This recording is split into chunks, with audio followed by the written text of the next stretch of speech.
नमस्कार, स्वागत है आप सभी का भारत तरंगिणी में। पिछले लेक्चर में हमने गदर मूवमेंट तक के टॉपिक को कवर कर लिया था। आज हम गांधीयन मूवमेंट को कवर करेंगे। इस वीडियो में हम किस तरह से गांधी ने साउथ अफ्रीका में अपने मेथड सत्याग्रह को पहली बार आजमाया को कवर करते हुए चंपारण, खेड़ा, अहमदाबाद, रॉलेट सत्याग्रह और जलियांवाला बाग मैसेकर को कवर करेंगे। गांधी जी जिन्होंने भारतीय राष्ट्रीय आंदोलन को सबसे निर्णायक दौर तक पहुंचाया, उस व्यक्ति को समझने के लिए हमें सन 1893 से शुरुआत करना होगा, जब उन्होंने दक्षिण अफ्रीका में भारतीयों के साथ हो रहे नस्लीय भेदभाव के खिलाफ संघर्ष की शुरुआत की। यहीं से उनके सार्वजनिक जीवन और आंदोलन की असली शुरुआत हुई। 1893 में वह दादा अब्दुल्ला नामक एक गुजराती व्यापारी के कानूनी मामलों को सुलझाने के लिए डरबन आए, 1 साल के कॉन्ट्रैक्ट पर। वह दक्षिण अफ्रीका आने वाले पहले भारतीय बैरिस्टर थे। दक्षिण अफ्रीका में भारतीयों का आना सन 1890 से शुरू हुआ, जब वहां के व्हाइट सेटलर्स ने गन्ने के खेतों में काम कराने के लिए भारत से बंधुआ मजदूरों की भर्ती की। ये मजदूर मुख्य रूप से दक्षिण भारत से लाए गए थे। इन मजदूरों के बाद भारतीय व्यापारी भी वहां पहुंचे, जिनमें अधिकांश मेमन मुस्लिम समुदाय से थे। दक्षिण अफ्रीका में भारतीयों का तीसरा समूह उन पूर्व बंधुआ मजदूरों का था, जिन्होंने अपना कॉन्ट्रैक्ट पूरा होने के बाद वहीं स्थायी रूप से बसने का निर्णय लिया था। इन लोगों के साथ होने वाले नस्लीय भेदभाव उनकी रोजमर्रा की जिंदगी का हिस्सा बन चुके थे और धीरे धीरे उन्होंने इसे एक सामान्य स्थिति के रूप में स्वीकार कर लिया था। लेकिन युवा गांधी ऐसे अपमान को चुपचाप सहने के लिए तैयार नहीं थे। दक्षिण अफ्रीका पहुंचने के 1 सप्ताह के भीतर ही जब वह डरबन से प्रिटोरिया की यात्रा पर निकले, तो उन्हें रास्ते में कई बार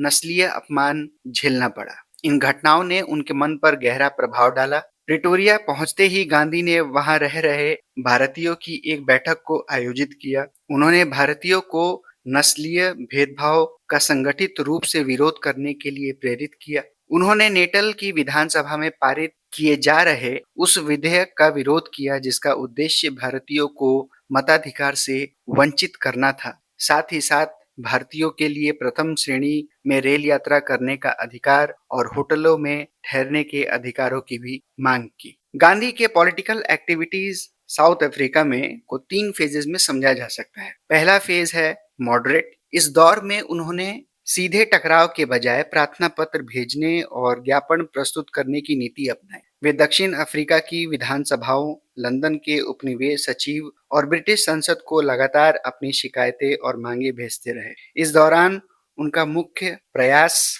दक्षिण अफ्रीका में बसे विभिन्न भारतीय समुदायों को एकजुट करना और उनकी मांगों को व्यापक प्रचार देना था। इसके लिए उन्होंने नेटल इंडियन कांग्रेस की स्थापना की और इंडियन ओपिनियन नामक एक समाचार पत्र भी शुरू किया। लेकिन 1906 तक आते आते उन्हें यह विश्वास होने लगा था कि केवल प्रार्थना पत्र और निवेदन से समस्या का समाधान नहीं होगा। दक्षिण अफ्रीका में संघर्ष का दूसरा चरण सन 1906 से शुरू हुआ। इस चरण की विशेषता यह थी कि अब गांधी जी ने निष्क्रिय प्रतिरोध, पैसिव रेजिस्टेंस की नीति अपनाई, जिसे उन्होंने सत्याग्रह का नाम दिया। इस मेथड का पहला प्रयोग तब किया गया जब सरकार ने एक कानून बनाया, जिसके अनुसार भारतीयों के लिए पंजीकरण प्रमाण पत्र लेना अनिवार्य कर दिया गया। इन प्रमाण पत्रों पर उनके अंगूठों और उंगलियों के निशान होते थे और उन्हें हर समय अपने पास रखना जरूरी था। 11 सितंबर 1906 को जोहान्सबर्ग के अंपायर थिएटर में एक विशाल सार्वजनिक सभा आयोजित की गई। इस सभा में भारतीयों ने संकल्प लिया कि वे इस अन्यायपूर्ण कानून का पालन नहीं करेंगे और इसके परिणामों को साहसपूर्वक सामना करेंगे। यहीं सत्याग्रह आंदोलन की शुरुआत थी। सत्याग्रह आंदोलन को संगठित रूप से चलाने के लिए गांधी जी ने पैसिव रेजिस्टेंस एसोसिएशन की स्थापना की। इसी बीच सरकार ने एक और नया कानून पारित किया, जिसका उद्देश्य भारतीयों के दक्षिण अफ्रीका में प्रवेश को सीमित करना था।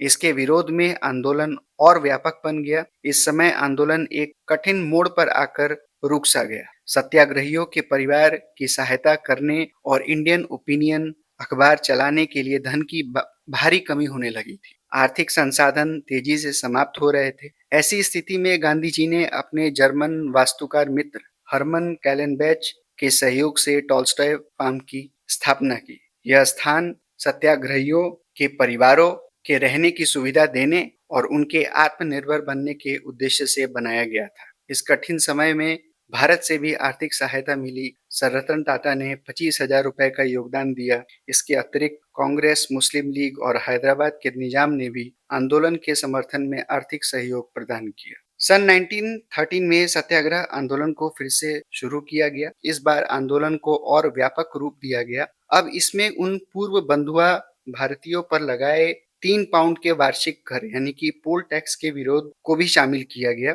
इसी बीच एक और घटना ने आंदोलन को और भड़का दिया। वहां के सुप्रीम कोर्ट ने एक निर्णय दिया कि केवल वे विवाह ही वैध माने जाएंगे जो ईसाई रीति से संपन्न हुए हों और विवाह रजिस्ट्रार के पास पंजीकृत हो। इसका सीधा अर्थ यह था कि हिंदू, मुस्लिम और पारसी विवाह अवैध माने जाएंगे और इन विवाहों से जन्मे बच्चों को भी अवैध समझा जाएगा।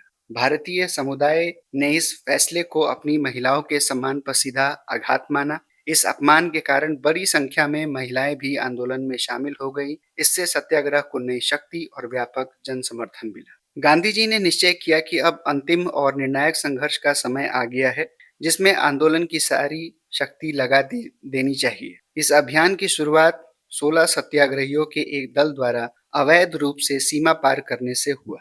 इस दल में गांधी जी की पत्नी कस्तूरबा भी शामिल थीं। वे नेटल के फोनिक सेटलमेंट से ट्रांसवाल की ओर पैदल मार्च करते हुए गए और तुरंत गिरफ्तार कर लिए गए। इसके बाद ट्रांसवाल के टॉल्स्टॉय फार्म से 11 महिलाओं का एक और दल बिना अनुमति के सीमा पार कर निटल में प्रवेश कर गया और न्यू कासल नामक खनन नगर यानी कि माइनिंग टाउन तक पहुंच गया। गांधी भी न्यू कासल पहुंचे और वहां आंदोलन का नेतृत्व संभाला। जेल में इन साहसी पुरुषों और महिलाओं के साथ अत्यंत कठोर व्यवहार किया गया। उन्हें भूखा रखा गया, कोड़े लगाए गए और घुड़सवार सैनिक पुलिस द्वारा खानों में जबरन काम कराया गया। स्वयं गांधी जी से पत्थर तुड़वाए गए और परिसर में झाड़ू लगवाया गया। उन्हें एक अंधेरी कोठरी में रखा गया और अदालत ले जाते समय हथकड़ी पहनाया गया। सरकार के इस कठोर कार्रवाई से पूरा भारतीय समुदाय भड़क उठा। बागानों और खानों में काम करने वाले मजदूर ने अचानक हड़ताल कर दिया। आंदोलन अब व्यापक जन आंदोलन का रूप लेने लगा। इस बीच गोपाल कृष्ण गोखले ने पूरे भारत का दौरा कर जनमत को जागृत किया। यहाँ तक कि तत्काल वाइसरॉय हार्डिंग ने भी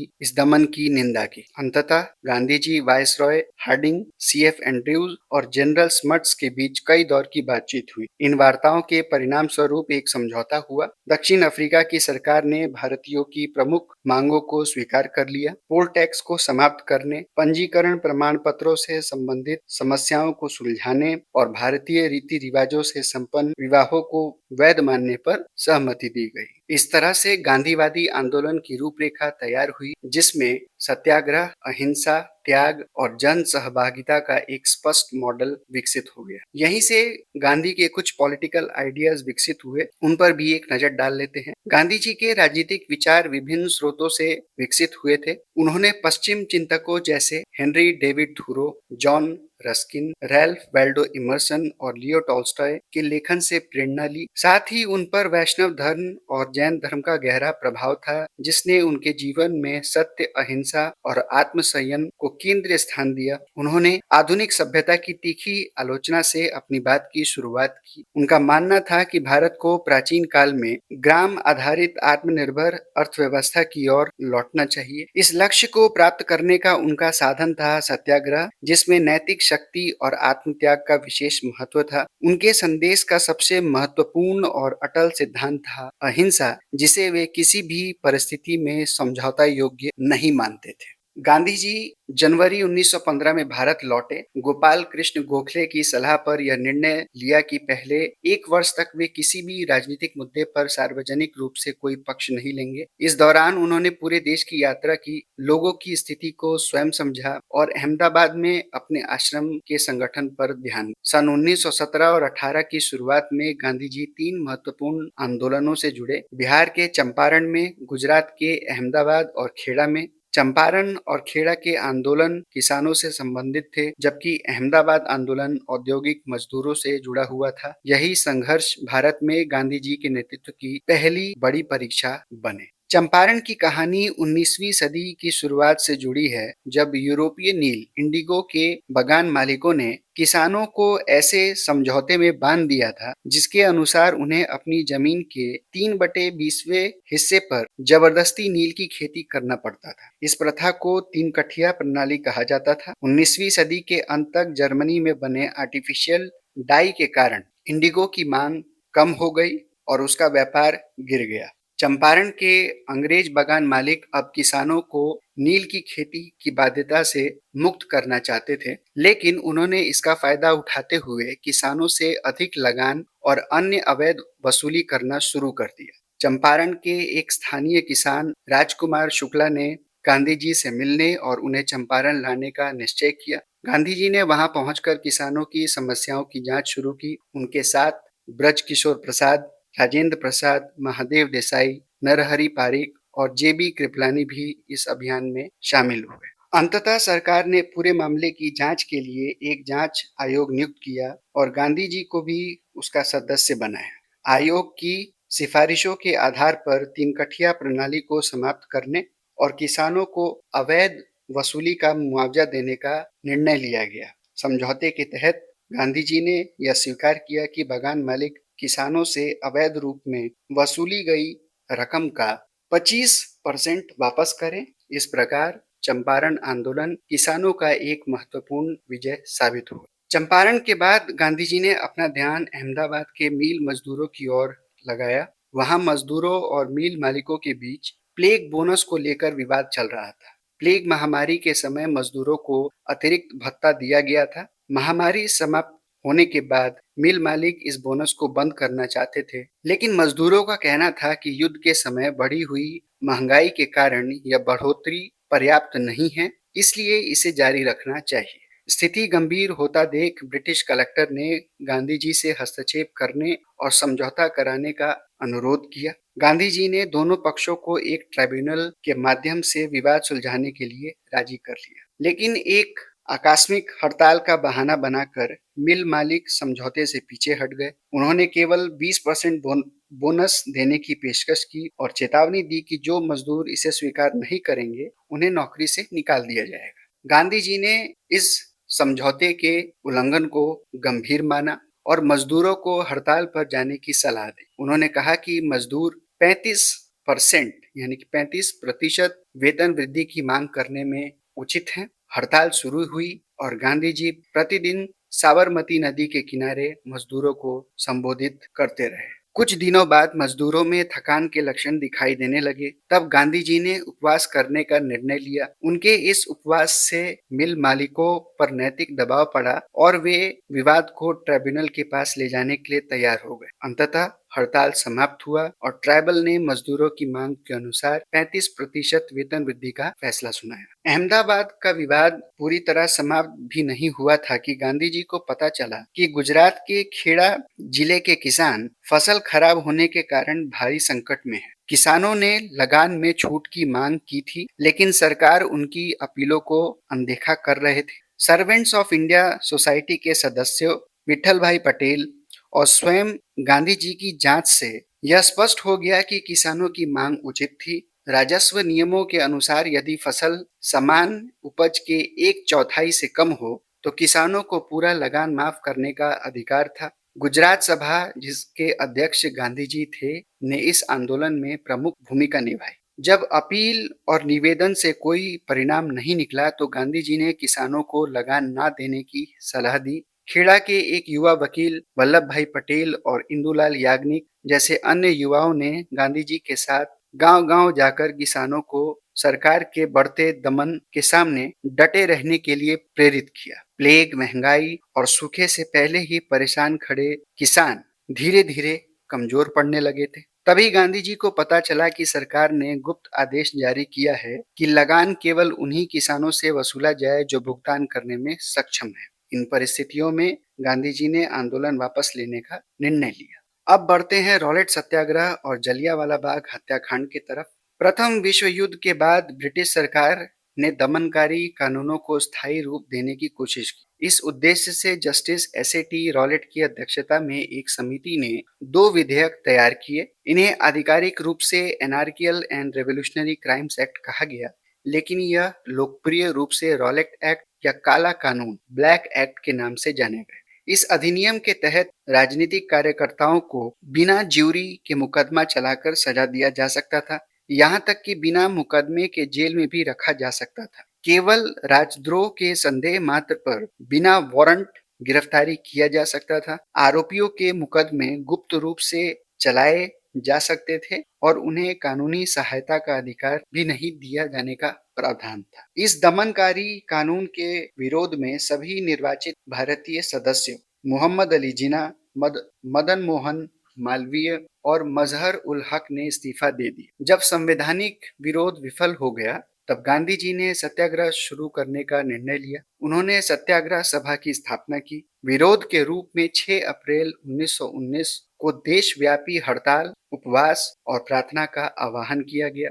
साथ ही कुछ विशेष कानूनों के विरुद्ध सिविल डिसोबीडियंस का निर्णय भी लिया गया। हालांकि आंदोलन का उद्देश्य शांतिपूर्ण था, लेकिन दिल्ली, बॉम्बे, अहमदाबाद और अमृतसर जैसे स्थानों पर अभूतपूर्व जनाक्रोश और हिंसा देखने को मिला। अमृतसर में 2 लोकप्रिय नेताओं सैफुद्दीन किचलू और डॉक्टर सत्यपाल को बिना किसी उकसावे के गिरफ्तार कर लिया गया। इसके बाद जनरल डायर ने सार्वजनिक सभाओं पर प्रतिबंध लगा दिया। 13 अप्रैल 1919 को बैसाखी के दिन अमृतसर के जलियांवाला बाग में बड़ी संख्या में लोग एकत्रित हुए।